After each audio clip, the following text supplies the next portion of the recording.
शादी की है, ये क्या जाने परिवार क्या चीज होती है? कहाँ से मैं रोहिणी से। कहाँ से आए हैं आप? मैं रोहिणी से आई, अच्छा, दिल्ली से ही। नाम क्या है आपका? नाम मेरा अंजू। अच्छा, अंजू नाम है। तो क्या आपका कोई बच्चा जो अभी स्टडी कर रहा है ऐसे? हाँ, बच्चे मेरे दोनों अच्छा, स्टडी दोनों कर स्टडी कर रहे हैं। तो उन्होंने कोई एग्जाम दिया है नीट वगैरह का? एग्जाम दिया था, अब तो नहीं दिया, लेकिन उन्होंने दिया था 22 में। कब दिया था तुमने? 24 में दिया था।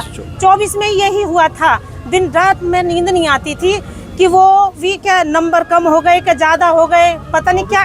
24 में लीक हुआ था पेपर, फिर आगे बढ़ा दी डेट के क्या होगा, हमें समझ ही नहीं आ रहा था कि होगा क्या मेरे बच्चे का। रात दिन हमारा बच्चा कह रहा था मम्मी मैं क्या करूँगा, मैंने हिम्मत रखी बच्चे की, तू बेटा कुछ नहीं, कोई बात नहीं, जो होगा देखा जाएगा। अरे नीट ना सही कुछ और सही, तो भाई इसका मतलब ये थोड़ी है कि नीट ना होगा तो तुम जिंदगी खत्म हो जाती है, किसी चीज की जिंदगी खत्म नहीं होती। पिछली 20 तारीख से ये प्रोटेस्ट लगातार चला हुआ है, तो क्या आप पहले भी आए हैं या आज आपका पहला दिन है यहाँ पे? ये तो मेरा पहला ही दिन है, अभी तो मैं पहली बार ही आई हूँ। अच्छा। बच्चा मैंने बुलाया है बच्चे को। अच्छा, बच्चे को मैंने वहाँ से बुलाया है। अच्छा, अभी आपका बच्चा बाहर पढ़ रहा है कहीं? हाँ, बाहर पढ़ रहा है। कहाँ पे?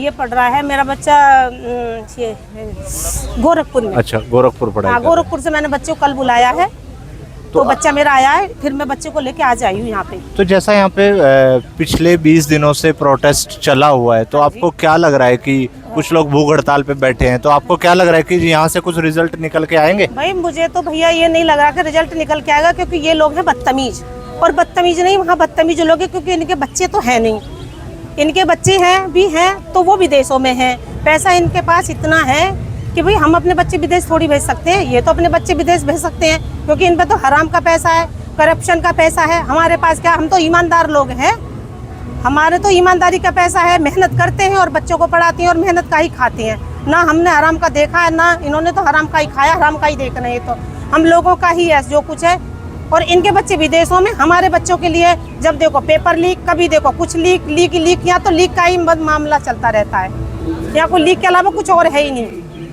तो अभी आपको उम्मीद क्या लग रही है? मुझे तो उम्मीद कुछ नहीं लग रही, क्योंकि देखो इनके ना बीवी है ना बच्चे हैं, तो इनको दुख क्या, चाहे हमारे बच्चे मर जाएं चाहे जिंदे रहें, इन्हें कोई फर्क पड़ने वाला नहीं। मुझे तो कुछ नहीं लगा कि रिजल्ट कुछ निकलेगा। तो आगे आप आए हैं यहाँ पे, आप देख भी रहे हैं बहुत बच्चे भूख हड़ताल पे भी हैं। 30 अभी आज की जो संख्या है, कि वो बच्चों से मेरी भावना जुड़ी है। मुझे लग रहा है कि वो बच्चा जिसकी वहाँ का मरा है, वो मुझे उसका बहुत दुख है भाई साहब, बहुत ज्यादा दुख है। आज संख्या बढ़ के हो गई है लगभग 30, और कुछ लोगों का आज दिन है 10, शायद 10वां दिन भी अभी चला हुआ है, और कुछ लोग अभी जिनका डे 1 भी है, डे 2 है, डे 3 भी है, और उम्मीद की कोई एक भी किरण नहीं है, किसी के कानों पे कोई जूं तक नहीं रेंग रही है। किसानों के साथ क्या हुआ था, कीले गाड़ दी थी, वही है हमारे साथ करना है। मैं तो कह रही हूँ भूख हड़ताल पे मत खा पी के बैठो, लेकिन इनका बैठे रहो इनकी छाती पे। आपका सजेशन क्या है, आगे क्या करना चाहिए, या ऐसे बैठे रहे यहाँ पे? नहीं, मेरा सजेशन यही है कि धन्ना तो दो, लेकिन खा पी के दो। ये कौन से भूखे बैठे हैं, ये तो सुबह से शाम तक 4 बार खा लेते हैं। हमें तक तो खाने को है ही नहीं, मेहनत का तो कमाते हैं, मेहनत का खाते हैं, उसको भी हम खाए ना, भूखे हम इनसे कैसे लड़ लेंगे? पर ये कैसे लड़ पाएंगे? ये जो भूख हड़ताल की रणनीति है, तो गांधी जी के टाइम से चली आ रही है। वो चीज और थी, ये चीज और है। उस टाइम पे कुछ और था, वहाँ उस टाइम पे दिल थे ना, वो ऐसे थे कि एक दूसरे की भावनाओं को समझते थे, अब नहीं समझते। नहीं, वहाँ पे तो अंग्रेजों को हम भारतीयों से ज्यादा कट्टर माना गया, क्योंकि ये लड़ाई तो हमारी भारतीयों के खिलाफ ही है, ये तो अंदर हमारी इंटरनल लड़ाई है। ये लोग भी उन्हीं के चट्टे बट्टे, उन्हीं के एक थैली के चट्टे बट्टे हैं, अंग्रेजों से मिले हुए लोग थे, ये वही तो वो है। ये वो अंग्रेजों से कम नहीं है, ये भी लोग और वो भी लोग एक ही कैटेगरी के लोग हैं। यानी कि आप कहना चाह रहे हैं कि अंग्रेजों जैसा ही अभी व्यवहार ये लोग कर रहे हैं। सेम वही चीज है, सेम वही चीज है, सेम टू सेम, क्योंकि उनकी ही थ्योरी को ये अपना रहे हैं। अच्छा, और ये मिलते भी हैं, ट्रम्प से जाके मिलते हैं, उसी से सीखते हैं ना ये चीज। ये ट्रम्प से, इनका दोस्त कौन है? ट्रम्प है। और ट्रम्प कौन था? जब हमारे यहाँ पे अंग्रेज आए थे, तो उन्हीं का वो है, उन्हीं के जैसे लोगों के साथ बंदा बैठता है ना, वैसी सीख। कदली सीप भुजंग है, स्वाति मुख गुण 3, और जैसी संगति बैठिए वैसा ही फल 3, है ना? बिल्कुल, तो जैसी संगति में बैठेंगे तो वैसा ही असर आएगा। शरीफों में बैठेंगे तो हम शरीफा ही सीखेंगे, गुंडों में बैठेंगे तो गुंडपने वाली बात करेंगे ना ये लोग। तो ये लोग हैं, इस ऐसे लोगों में बैठते हैं, वैसी ही ये बातें करते हैं। हम तो नहीं करते, आप तो नहीं करते, हम बेईमान थोड़ी हैं, हम ईमानदार लोग हैं। हमारे देश के जो सबसे महान वैज्ञानिक है रैमन मैग्सेसे अवार्ड से उन्हें सम्मानित किया गया है मिस्टर सोनम वांगचुक जी, हाँ जी। जो बैठे हुए हैं अभी अनशन पे। हाँ जी। तो अगर आपकी बात उनसे होती है तो आप उनको क्या संदेश देना चाहोगे, मैं क्या तो कहना यही चाहोगे? बोलूंगी सर, आप खा बैठो, धरना प्रदर्शन करो, लेकिन खा पी के करो। इनकी छाती पे बैठना है तो मजबूत होकर बैठना है, न कि भूखे प्यासे को तो कोई भी लात मार के हटा देगा, खुद ही हट जाएगा। बेचारे एक लड़का चला गया ना, कितने बच्चे मर रहे हैं, जो जिनका नीट में नहीं हुआ था वो चले गए हैं डिप्रेशन में, कुछ लोग भूख से चले जाएंगे। तो इनका कुछ नहीं बिगड़ना तो हमारा, ये हमारे बच्चे जा रहे हैं। अगर सर को कुछ होता है तो हमको दुख होगा, इनको फिर भी कुछ नहीं होना। लेकिन पिछले 20 दिनों से हम 20 तारीख से हम भी प्रोटेस्ट को कवर कर रहे हैं। वो गैदरिंग हमें देखने को नहीं मिल रही जो ऑनलाइन, जैसे अगर देखा जाए तो 22 मिलियन के आसपास लगभग लोग सीजेपी को फॉलो कर रहे हैं, लेकिन वो गैदरिंग अगर हम ऑन ग्राउंड देखते हैं तो नहीं मिल रही है। बहुत बड़ी इसमें रोल प्ले करता है। सर क्या है कि ना, लोग ज्यादातर फोन में बैठे घर पे बैठे देखते तो हैं, उससे देखने से कुछ नहीं तो होता। वो जो लोग घर पे बैठे हैं उनके लिए आपका क्या संदेश है? मेरा यही संदेश, घर से बाहर निकलो। अगर प्रोटेस्ट करना है, प्रोटेस्ट में आना है तो घर से बाहर निकलो।